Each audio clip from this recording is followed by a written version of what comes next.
అరే మనకి చాలా ప్రాబ్లమ్స్ ఉన్నాయి, ఇప్పుడు ఎలా క్రియేట్ చేసుకోవాలి? అరే ఇక్కడెక్కడ ఉంది ఏంటి? నిరీక్షణ్ బాబా ఫోన్ నెంబర్ ఏంటి ఇలా ఉంది? సరే అలా తీసుకున్నాం. నిరీక్షణ్ బాబా అంట ఎక్కడ ఉంటారు? అడ్రస్ బట్టి చూస్తే ఈ సెకండ్ ఫ్లోరే అనుకుంటున్నా. ఏదో ఒకటి వెళ్దాం. బాబా నిరీక్షణ్ బాబా ఎక్కడున్నాడు? బాబా బాబా ఎక్కడున్నారు? ఇక్కడ ఉన్నారు.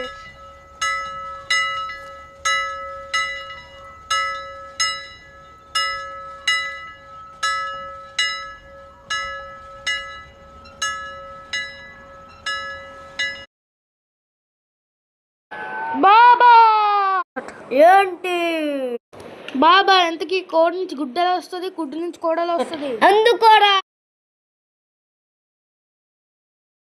ఇంతకీ కోడి నుంచి గుడ్డలు వస్తుంది, అలాగే గుడ్డు నుంచి కోడి కూడా అలాగే వస్తుంది. అవునా బాబా, మీరు గ్రేట్ అసలు.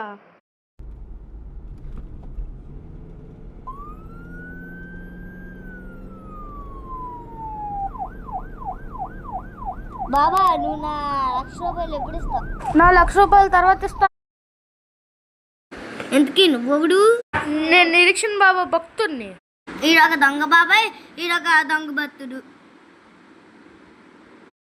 నిరీక్షణ్ బాబా ఇస్ గ్రేట్. అయితే ఇది విను. బాబా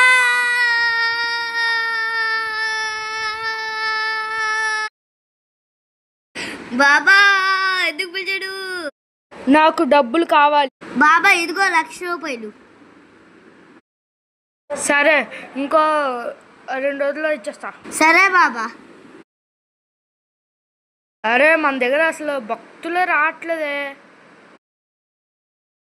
బాబా నా అప్పపిడి తీసుకో. ఇంకో 2 రోజులు కావాలి. అంకల్ నువ్వు నా 2 రోజుల్లో ఇవ్వకపోతే నిన్ను భక్తున్నే కాదు. ఆ 2 రోజుల తర్వాత అంటే ఈ రోజు అది జరిగింది.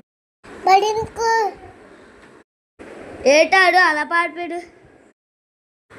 సరే ఆ డబ్బులు నేనేస్తా, కానీ ఆ 2 రోజుల తర్వాత మళ్ళీ అప్పు నాకు తీర్చాలి.